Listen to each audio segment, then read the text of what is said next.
E aí, pessoal? Hoje vai ser diferente a live, hein, pessoal? Hoje eu vou ser entrevistado.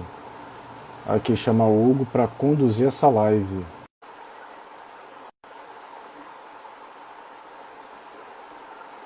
E aí, Agora agora sim. deu certo, né? Tá bom Eu aí, tinha te tá falado, melhor? cara. Meu celular, eu não sei, parece que isso é um problema da Samsung. É alguma Na verdade, incompatibilidade. na verdade é todo Android, né? O Android não é muito bom pra live. Qual é o seu celular? O meu é Xiaomi. Porra, cara. Chinês? É, aí. Pô, não sei se é confiável não, mas tudo bem. Mas, Mas fala aí, Hugo, você hoje é que vai conduzir? Porque assim, eu só ah, tô aqui de convidado, só tive que te chamar por um problema técnico. Mas hoje aí você é que conduz a live, cara. beleza. Gente, desde já eu quero agradecer, tá bom? Rodrigo, é muito bom pra mim. É um momento muito feliz pra mim estar aqui. Esse tema é um tema muito relevante, né? Tem gente que carrega um tema como um tema antigo, como um tema que não tem mais jeito, né? Eles falam que a monarquia não existe mais jeito. Eu quero que você se apresente aí para o povo, fale um pouco aí sobre a sua página, sobre o seu movimento aí. Pessoal, tudo bom? Meu nome é Rodrigo Brasileiro, para quem não conhece. Eu sou ativista pró-monarquia parlamentarista, sou médico, coach e practitioner em PNL também. Eu sou editor da página Confederação Monarca do Brasil, que é uma página, um grupo, na verdade, não tem seu, eu sou o que mais apareço, mas não tem só eu, que é um grupo que tem por missão, que nós abarcamos para nós essa missão, de contribuir na fundação de círculos. Não somos nós que diretamente fundamos círculos monárquicos, os círculos não são vinculados hierarquicamente a gente só dá todo o suporte teórico e todo o suporte de mídia para que esse círculo possa ser fundado e que também se consiga manter uma atividade. E é isso, resumindo, é só isso, é só tudo isso. Top, top. Eu vou fazer aqui, eu só vim fazer, na verdade, algumas perguntas frequentes, né, que sempre vem. Quando sempre se fala de monarquia, tem muita pergunta, porque eu acho que o que o povo mais tem quando se fala do tema é medo, na verdade, né? Numa monarquia. A primeira pergunta que eu tenho para fazer, eu quero fazer ela em ordem cronológica, as perguntas, tá bom? E você que está aí na live, se quiser, ó, tiver alguma dúvida do tema, você pode escrever a pergunta aí que o Rodrigo sabe tudo. O Rodrigo vai responder aí, Que me dera, tá gente. Vou bom? passar vergonha aqui hoje, hein? Se eu souber. Não, não. Mas assim, Rodrigo, Deixa eu pegar até meu suporte aqui, ó. Que o que eu não é, sei, olha aqui, ó, no Kindle. aí já era. Aí já Top. era, mano, é nóis. A primeira pergunta que eu tenho para fazer, que é uma pergunta frequente, que eu coloquei na caixinha de pergunta do meu Instagram, e a pergunta que fizeram é se a monarquia é algo tão bom. Isso é a pergunta de uma pessoa, tá? Não é minha. Por que ela não deu certo no Brasil ou porque ela não vive até hoje? Consequentemente, né, com essa pergunta, como foi o tal golpe? Bom, vamos lá. Primeiro não é se, é quando a gente restaurar, né? A, a monarquia, ela deu muito certo no Brasil. Com a monarquia a gente conseguiu reduzir o processo de escravidão, que era um processo vergonhoso pelo Brasil, mas que culturalmente na época isso era muito aceito, de uma maneira com algum grau de estabilidade, diferente dos Estados Unidos, que fizeram a sua abolição. Veja bem, não estou criticando os Estados Unidos, mas no processo de abolição deles, isso quase partiu o país ao meio numa guerra civil.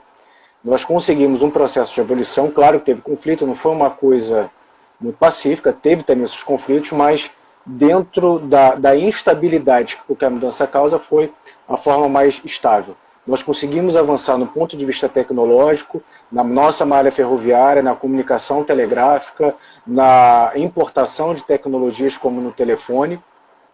Fomos os vencedores de todas as guerras que foram travadas com nós, conseguimos manter a nossa unidade territorial, conseguimos ser respeitados internacionalmente, inclusive tendo peito para, de forma inédita, de uma nação latino-americana recém-independente, romper relações comerciais com a maior potência da época. Então a monarquia deu muito certo. Mas nem tudo que é bom, nem tudo dura para sempre, porque nós temos muitas vezes outros interesses e muitas vezes o silêncio dos bons permite o barulho dos maus. E foi o que aconteceu no golpe republicano. Houve a grande questão central foi o envolvimento muito presente da princesa Isabel no processo de abolição sem indenização, que não era a ideia de muitos, não sei se isso é de conhecimento, mas havia senhores de escravos que defendiam a abolição da escravidão porque estavam no olho da indenização que era pensada para o projeto. E a princesa Isabel, ela se envolveu politicamente de uma maneira muito intensa, e a forma como foi a abolição imediata, sem indenização, isso fez com que uma classe que detinha um poder econômico muito grande ficasse contra a família imperial em si. E isso motivou, juntamente com uma meia dúzia de militares que seguiam uma doutrina positivista, numa situação de instabilidade, que foi a nomeação de um gabinete que era um desafeto do Marechal Deodoro da Fonseca, que inicialmente o ato era para queda de um gabinete, mas ele acabou ele acabou mudando um pouco a sua vertente e acabou tendo esse papel também da queda do regime. Tanto que a gente teve, acho que foi a única vez na história do mundo que é dado um golpe dando-se vivas ao imperador. Então, no caso, o golpe, a maioria era pró-monarquia, na verdade. Mas o golpe aconteceu porque aquela minoria que queriam derrubar eram os mais fortes, na verdade, né? Que tinham um maior poder aquisitivo. Eu acho que foi a questão da força econômica, mas não somente isso. Acho que Dom Pedro II também não quis reagir. Uhum. Eu acho que ele quis evitar um derramamento, uma guerra civil no Brasil, então ele também acatou com muita passividade. Entendeu? Não permite. A princesa Isabel, não, ela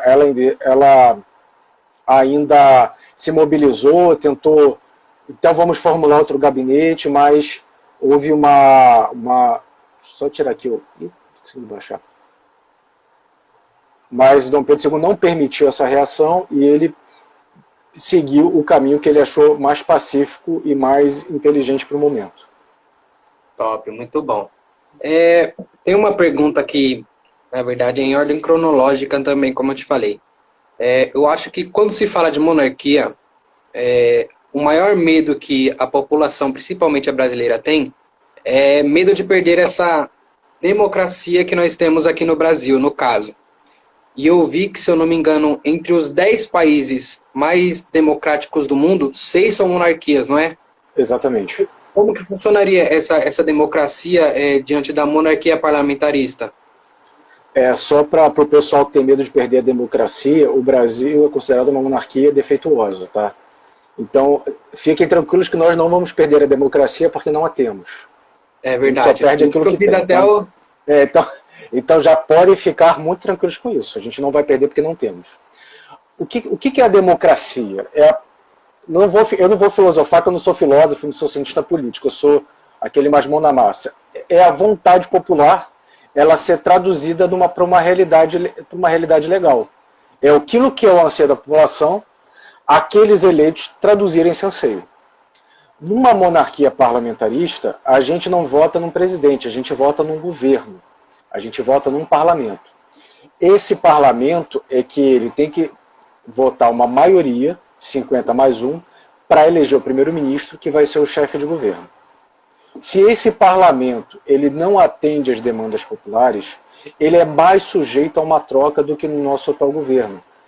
Eu, pelo menos, eu não sou advogado, talvez haja um mecanismo para você renovar o parlamento de uma maneira antecipada, mas se existe ninguém sabe, ou muito pouca gente sabe, ou a gente nunca usou.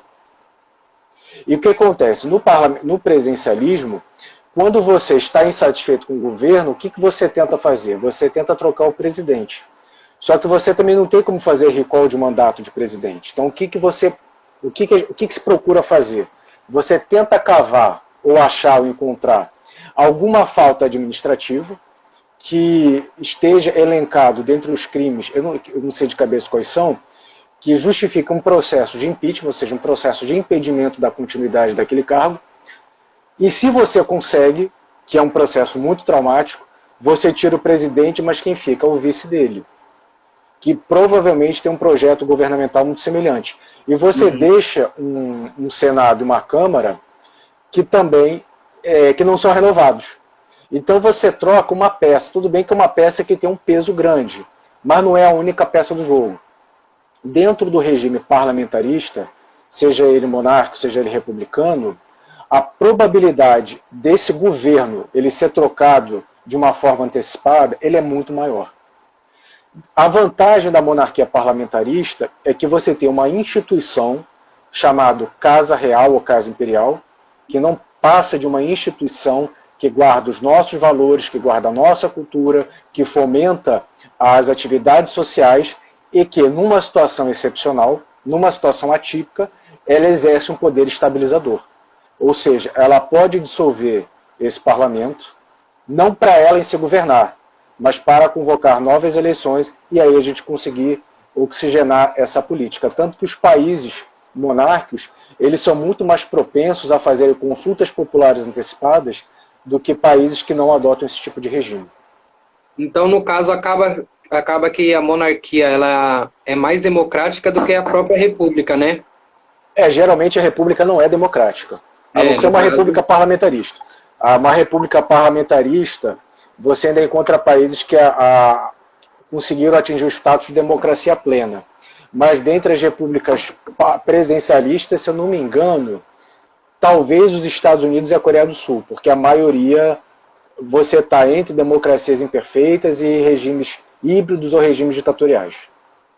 Mas em democracias plenas não está. Justamente porque se engessa. Fala. Pode falar, pode justamente concluir, porque a estrutura de poder ela é engessada. Sendo a estrutura de poder engessada, a vontade popular ela é exercida com muito mais dificuldade. Por exemplo, se você for perguntar, você acha que tem que reduzir o salário dos deputados, todo mundo é a favor. E por que não reduz? Porque é difícil, no nosso mecanismo é difícil da nossa vontade ser de fato estabelecida com mais tranquilidade, com mais naturalidade. Uhum. Entendi.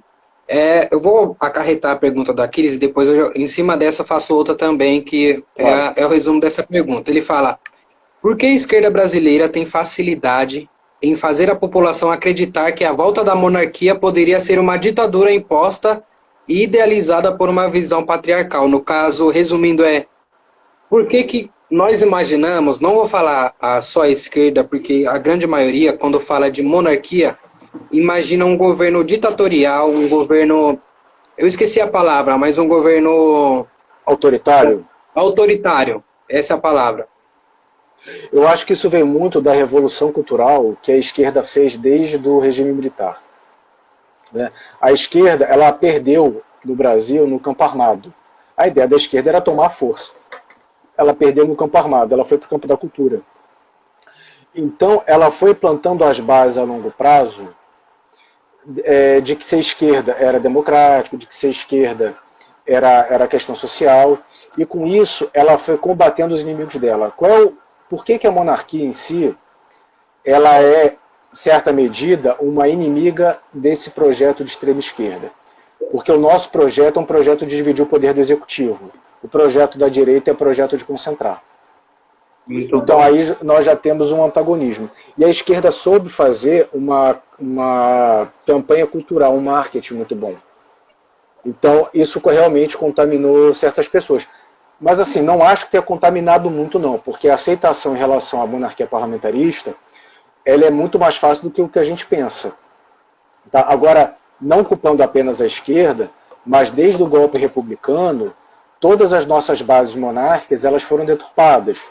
A gente passou a ver Dom João VI como o comedor de frango, e não como o cara que era um estadista, que teve uma estratégia brilhante de trocar a corte de Portugal para vir para o Brasil, que era parte do reino de Portugal. Dom Pedro I, que era um cara também muito íntegro, tudo bem, ele era meio mulherengo, mas na questão do Estado ele era muito íntegro. Dona Leopoldina. Então, esse processo de destruição da própria história, ele também vem muito do golpe republicano. Porque o golpe republicano ele precisava se legitimar. E como é que ele se legitimava dentro de um regime cujo imperador era popular e foi retirado sem participação do povo? Então, a gente passou aí 100 anos de um processo de destruição, que isso, em certa medida, empalideceu a imagem da monarquia. Agora, jogando também um pouco a nossa responsabilidade, eu acho que nós do movimento monarquista também muitas vezes nos expressamos de uma maneira que suscita esse tipo de... que fomenta um pouco esse tipo de mentalidade, como por exemplo a expressão volta da monarquia, não é uma expressão muito bacana para ser utilizada. Porque a gente não quer voltar a uma monarquia, porque Pedro II não volta, Leopoldina não volta, Dom Pedro I não volta. A gente quer mudar, a gente quer avançar. Então eu acho que também quando a gente começar a saber utilizar os termos com mais assertividade, a gente também vai quebrar com isso com mais facilidade. Eu estava vendo a entrevista do representante da família imperial no Danilo Gentili, eu acho que foi, não lembro que ano que foi, isso, mas eu não lembro que ano que foi. Ele acreditava firmemente em que a monarquia seria novamente implantada no Brasil. Quais são as chances de essa monarquia ser implantada, por exemplo, vocês estimam algumas décadas, um século ou algum tempo? Hugo, é muito difícil a gente determinar tempo, porque a gente tem que ter muita flexibilidade, porque a política ela muda muito rápido. A gente viveu isso na história recente do Brasil. Dilma, no ano de 2000, se não me engano foi 2012, ela foi considerada a presidente mais popular da história do Brasil. Não sei se você sabe desse dado. Em 2012, ela foi considerada, em 2013, ela foi considerada a mais impopular. Então, o processo político ele muda muito rápido. Então, não dá para você dizer que será daqui a 10 anos, será daqui a 5 anos, será daqui a 50. Pode ser que seja daqui a 2 anos, que a gente tenha que discutir isso de novo, entendeu? O Senado não está falando aí em parlamentarismo, então é muito difícil a gente determinar uma data. A gente não tem elementos para isso, porque a política ela é sujeita a muita volatilidade. O que eu posso dizer é que é questão de tempo, porque conforme as pessoas vão conhecendo o ideal da monarquia parlamentarista, mais a gente quebra preconceitos e mais a gente incute conhecimento, e a pessoa não volta atrás. No caso, qual seria as formas da implantação da monarquia no Brasil? Minha mãe está passando aqui atrás, mas fique em paz, não tem problema não. Quais seriam as formas que existem para a implantação da monarquia? Tem a forma do plebiscito, né? Peraí, deixa eu só levar aqui o celular lá para a sala, peraí. Beleza. Vou falar outro ponto aqui. Gente, isso aqui é ao vivo. Isso aqui é ao vivo, acontece essas coisas. Vão mandando aí perguntas, é que eu não tenho acesso às perguntas, tá bom? Mas o Rodrigo, ele tem. E você pode mandar a pergunta aí que ele vai botar aqui na telinha. Opa, peço perdão aí, que eu tive que me ausentar só para cancelar. Qual foi a pergunta? A forma. Obrigatoriamente, isso será sobre referendo, sobre consulta popular. O povo ele tem que... Essa é a forma que vai nos trazer estabilidade e a única forma que a Casa Imperial aceita assumir a chefia de Estado do Brasil. Ela não aceita outra forma. A gente pode fazer ou sobre um referendo, aí no referendo vai se ter um projeto de emenda constitucional para mudar a Constituição. Essa PEC, ela sendo aprovada, vai para a consulta popular para saber se a população aceita aquilo ou não. E aí você mudaria a Constituição, você alteraria tópicos da Constituição, mas a Constituição continuaria sendo a mesma. Que eu particularmente acho que é a forma mais inviável, porque a gente tem uma Constituição que ela é muito descritiva, então ela também precisa ser mudada. A segunda hipótese é que haja um processo de plebiscito semelhante ao que aconteceu em 93, e desse plebiscito a gente escolheria um novo sistema e forma de governo do Brasil, e a partir dessa escolha haveria uma Assembleia Nacional Constituinte para definir a nova Constituição. É porque quando nós falamos de monarquia hoje, a implantação da monarquia, normalmente o povo pensa em um golpe, não é? Exatamente, exatamente. Na verdade, o que aconteceu, que foi o plebiscito, ele já aconteceu alguns anos atrás, algumas décadas, não foi? Foi em 93. E o resultado foi meio que negativo, mas foi muito próximo um do outro resultado. O resultado do plebiscito, a monarquia conseguiu 13%. 13%. O que foi uma vitória moral. Porque o plebiscito, primeiro, eles já fizeram o modelo de cédula que você tinha numa coluna monarquia e república. Na outra coluna, presidencialismo e parlamentarismo. Isso já causou uma confusão. Porque teve pessoas que votaram monarquia presidencialista. Então já foi de proposital para isso. Segundo, a Casa Imperial não tinha recursos financeiros para competir com partidos que já tinham verbas públicas. Então já foi uma posição desigual. Segundo, os príncipes foram proibidos de aparecer na televisão. E qual é a figura que mais atrai pessoas? São os próprios príncipes. E o plebiscito, que seria em setembro, ou seja, a Casa Imperial se programou para fazer uma campanha até setembro, esse plebiscito foi adiantado para abril. Ou seja, aquele movimento que foi censurado 100 anos com uma cláusula pétrea, ele não teve tempo de se organizar.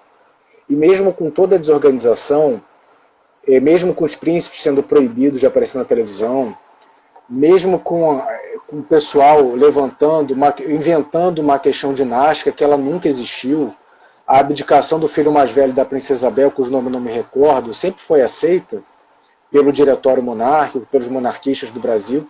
O Diretório Monárquico, só para contextualizar, era semelhante a um círculo monárquico que surgiu na época do golpe. Então era como se fosse um secretariado da Casa Imperial, que estava no exílio, no Brasil. Então, se houve uma mídia contrária muito grande, e a Casa Imperial não tinha mecanismos de mídia à altura para reagir. Os monarquistas não tinham, né?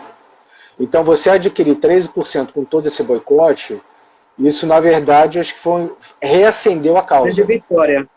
Foi uma grande vitória moral. Assim, não foi uma vitória legal, mas foi uma vitória moral. Tanto que a causa ela não parou.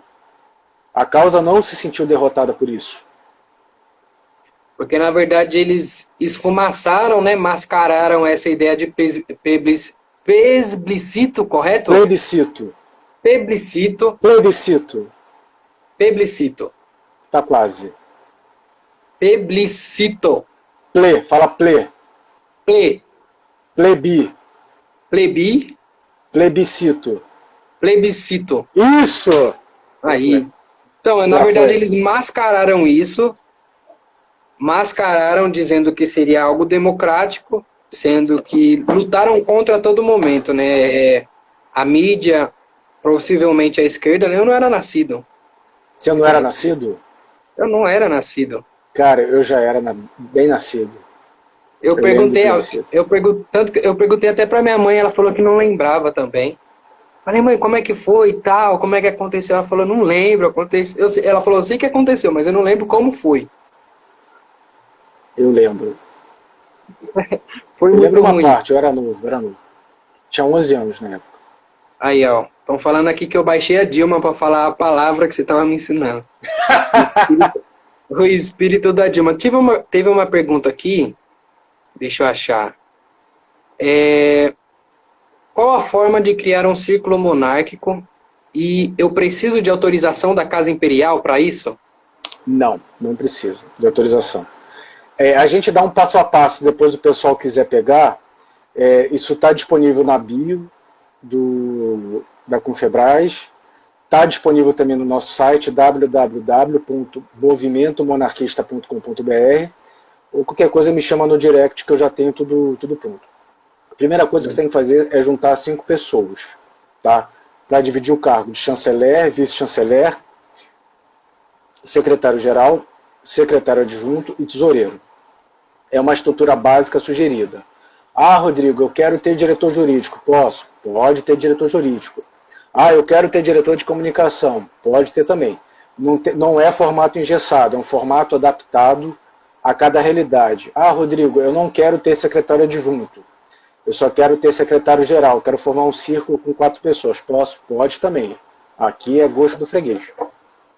Uma vez que você juntou essas 4 pessoas, você tem que fazer uma reunião, que é a reunião de fundação do círculo, no qual você vai assinar a ata de fundação, seguindo-se a fundação do círculo, onde os membros fundadores assinam a ata, você procede à reunião para a confecção do estatuto. É a assembleia para a confecção do estatuto, que uma pode seguir a outra, no qual vocês vão votar o estatuto, vai definir como será, geralmente o estatuto já é levado pronto e as pessoas só assinam. Tendo esse material, ele deve ser digitalizado, deve ser enviado sempre para a monarquia.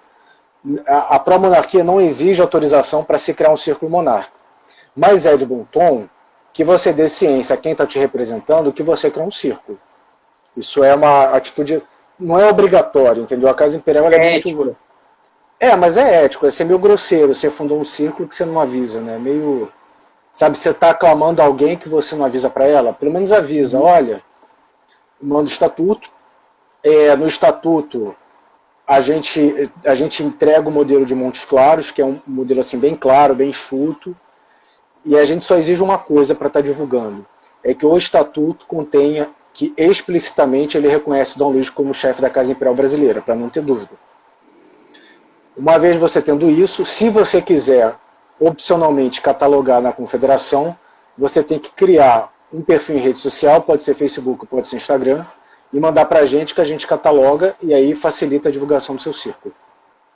Muito Processo bom. bem simples. Bem simples. Mas assim, uma pergunta também popular, tendo em vista que a gente está em uma república, né, num presidencialismo, o que a Casa Imperial representa hoje para o Brasil, no caso que a gente não vive no império, né, numa monarquia? A Casa Imperial representa os nossos valores, representa a nossa cultura, e no momento ela representa uma esperança de mudança. Ela continua tendo um status assemelhado ao que ela teria se ela tivesse um poder constitucionalmente constituído, digamos assim. Só que ela continua sendo um instrumento da população contra o governo, haja vista que em manifestações contra a Dilma a gente levou as bandeiras do Império, mostrando que eles são uma alternativa ao projeto vigente de considerar poder no Executivo, mas só falta, assim, para botar a cereja do bolo, a Casa Imperial também ela poder ter o poder de dissolver o parlamento e convocar novas eleições. Então é basicamente tudo que ela podia fazer, estimular a questão social, estimular os valores, transmissão de conhecimento. E para nós ativistas, de maneira mais específica, a Casa Imperial representa uma fonte de conhecimento de estratégias de ativismo político. Top. Vou fazer uma pergunta aqui do Aquiles, e também tem uma pergunta minha, como as pessoas que querem que volte a monarquia poderiam se unir para fazer um movimento para voltar a monarquia no país? No caso, por exemplo, teriam que fazer uma manifestação do tamanho, como por exemplo foi do impeachment da Dilma, que foi uma manifestação imensa ali. Esse é o nosso sonho, né? A gente ainda não tem um corpo para isso. Acho que no Brasil uma razoável dificuldade, que eu acho que o brasileiro ele por muito tempo negligenciou a política, embora nos últimos anos ele tenha visto a política até com certos áreas de entretenimento. Mas o que eu digo é o seguinte, pessoal, nesse momento não pensa grande. Pensa pequeno, não pensa em fazer uma manifestação com 2 milhões de pessoas. Pensa em formar um círculo na sua cidade, pensa em agir tanto na frente política quanto na frente cultural, e se junta a outras pessoas que também estão fazendo pouco, porque quando a minoria se junta, ela se torna a maioria.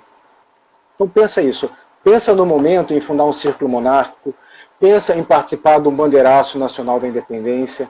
Quando tiver um ato que seja necessário o posicionamento dos conservadores, leva a bandeira imperial, mostra que a gente está vivo, mostra que quantas pessoas vieram para a causa só de ver as nossas bandeiras em desfile de 7 de setembro. Entendeu? Então pensa pouco que no momento certo a gente vai conseguir atingir essas 2 milhões de pessoas. O segredo é começar de baixo, né? A gente tem visto muito a bandeira imperial nas manifestações pró-Bolsonaro, né? Tanto em Brasília quanto nos demais estados.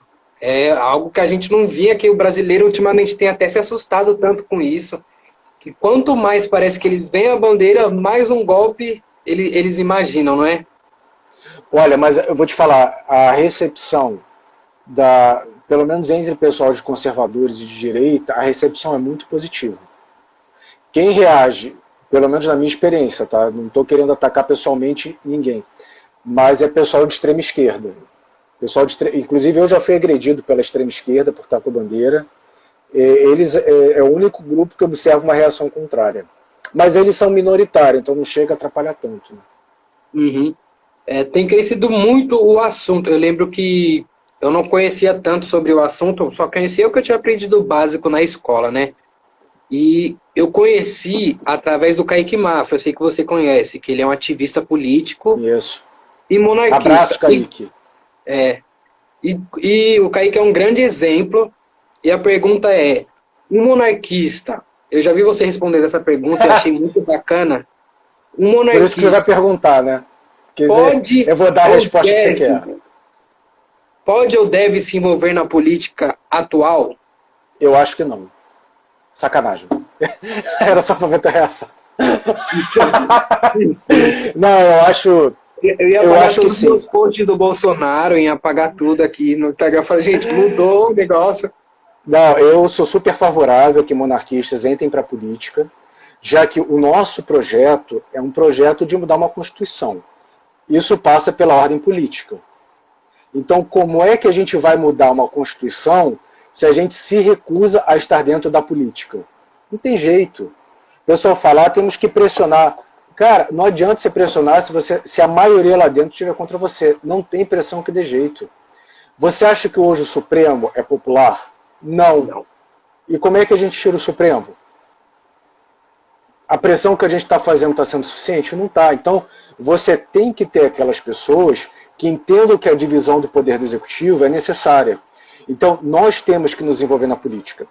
Eu só vou fazer com uma pequena ressalva. Eu voto no Bolsonaro. Acho que o Bolsonaro está no caminho certo. Mas eu entendo que o movimento monarquista, ele não é um movimento bolsonarista. Então, assim como há espaço para quem defende Bolsonaro, como eu, que acho que é o melhor presidente que a gente teve até agora, mas eu também acho que pessoas que são contra o Bolsonaro também podem ser monarquistas e também podem se manifestar. É uma crítica que eu recebo muito, é que eu divulgo muitos atos do Bolsonaro. Eu sei separar as coisas. Eu voto no Bolsonaro, eu fiz a minha campanha para Bolsonaro, mas eu separo isso. A minha página é uma página monarquista. Então eu procuro não trazer a minha preferência político-partidária. Mas o fato é o seguinte, em manifestações para Bolsonaro, tem bandeira da monarquia. E é isso que eu vou divulgar.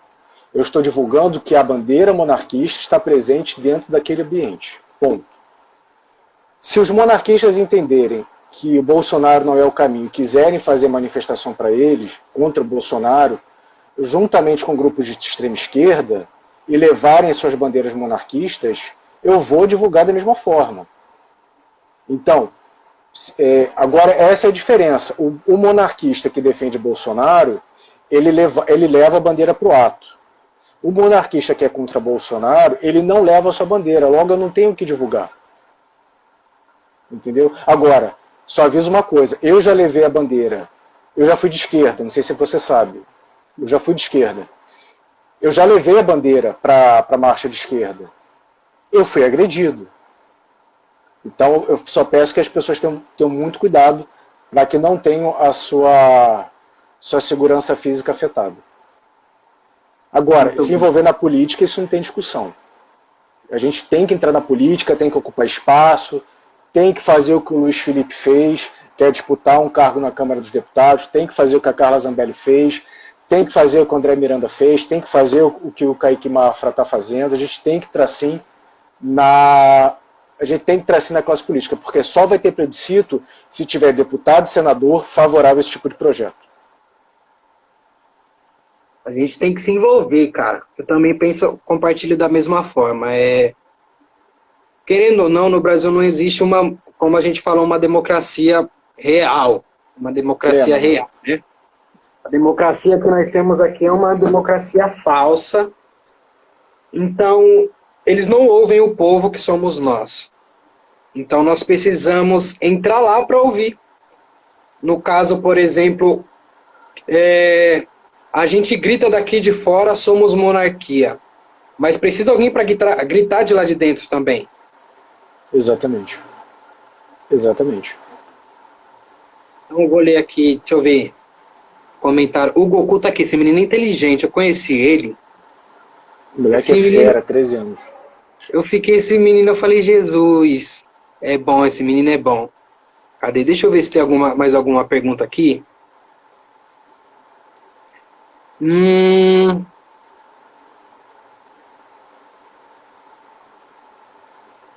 e jovem brasileiro nunca foi de esquerda.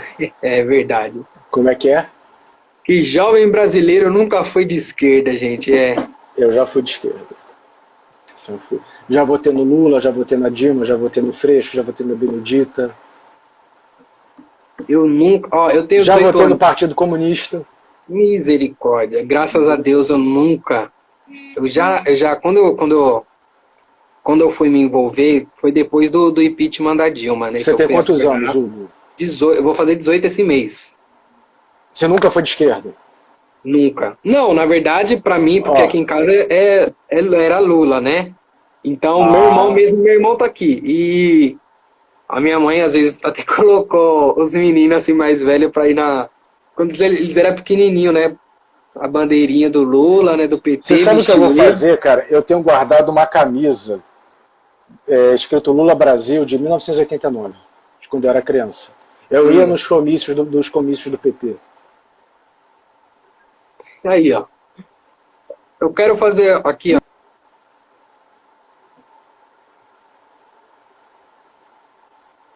PC. Já.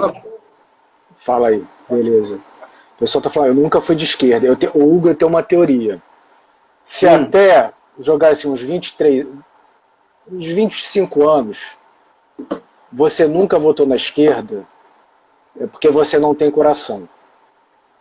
Se depois dos 25 você continuar votando, é porque você está faltando cérebro aí.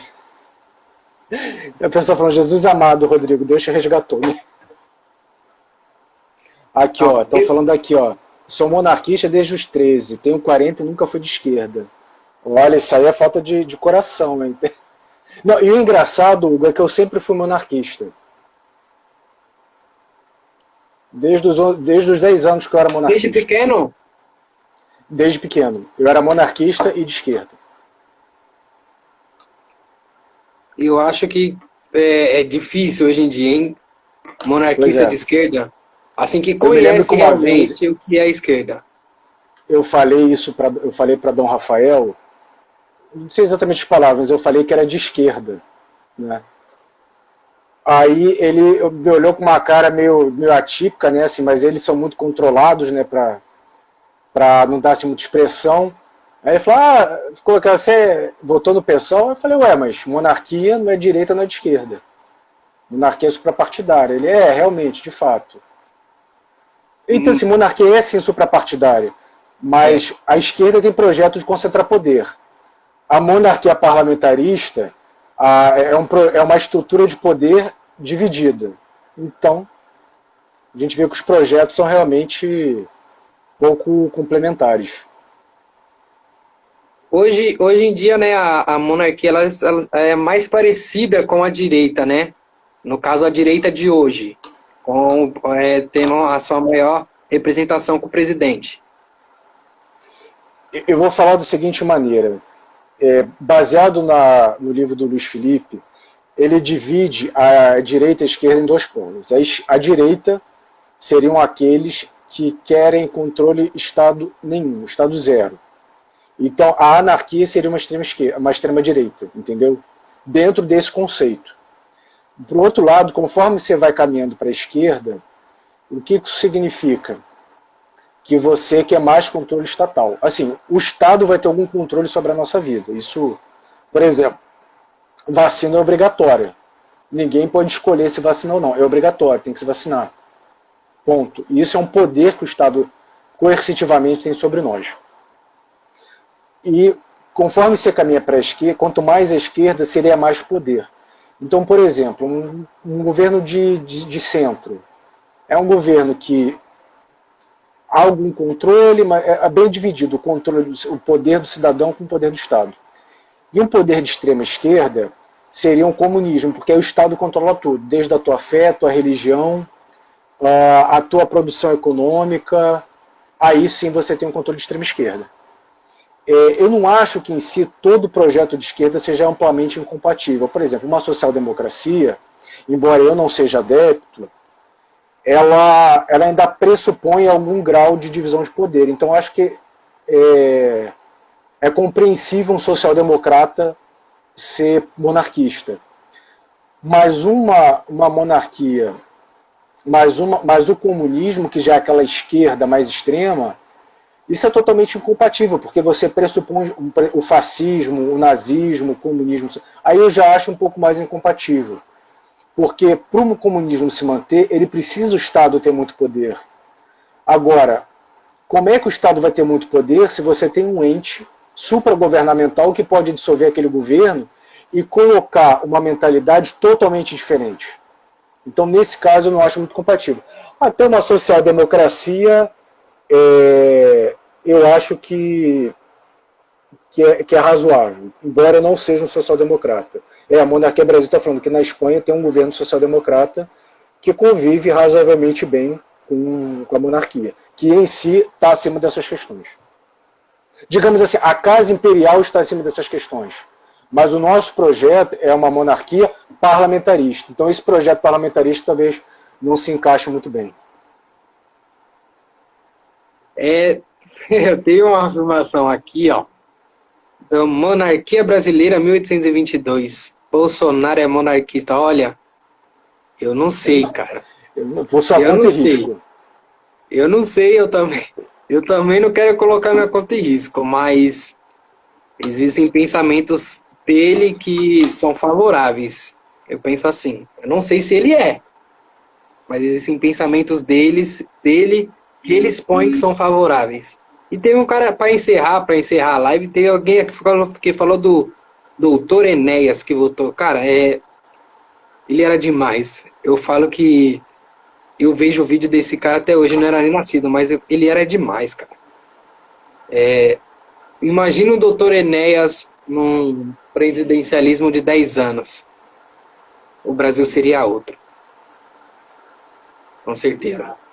Mas, Rodrigão, muito obrigado, cara. Foi muito boa a oportunidade, tá bom? Eu tô aqui eu tô acelerando aqui porque eu tenho que trabalhar, que eu tenho que fazer uma entrega. Mas foi muito bom o papo. Foi um papo de 50 minutos. 50 minutos e pouquinho. Muito bom, tá bom, gente? Muito bom para acompanhar. Foi muito bom. A gente vai tentar trazer esse tema aqui mais uma vez. Eu vou estudar mais, porque esse tema, para mim, eu ainda sou muito raso.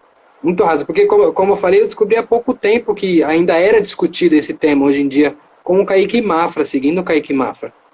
Então, faz aí suas considerações finais.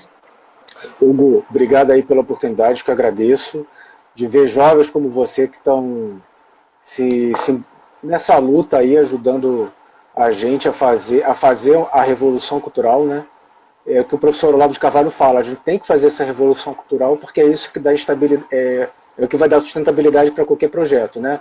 Quero agradecer a todo mundo que participou. Vamos pensar, eu tenho as pessoas dizem assim, vamos pensar grande, eu vou dizer, vamos pensar pouco. Vamos fazer o pouco, porque quando todo mundo faz o pouco, esse pouco se torna muito. Valeu, pessoal. Hugo, você quer que eu deixe essa live salva, cara, no IGTV? Por favor, aí eu compartilho aqui, que não vai salvar no meu, né? Vai salvar no seu, mas eu compartilho aí. Você tem um aplicativo chamado Ingrebler? Não tenho, mas é para quê? Para salvar porque aí você tem como pegar essa live, se você quiser, você tem como fazer o upload, você faz o download do arquivo, e aí você pode colocar no seu IGTV ou no YouTube. Mas tem o SnapTube também, eu tenho o SnapTube, dá para fazer também. Ah, tá, isso aí não é da minha época. Mas tá bom, Rodrigão, muito obrigado, tá bom? Deus abençoe sua vida, Deus abençoe a todos que estão acompanhando, tá bom? Tô indo por aqui, tamo junto. Valeu, pessoal, Ave Império para todo mundo, salve Dom Luís.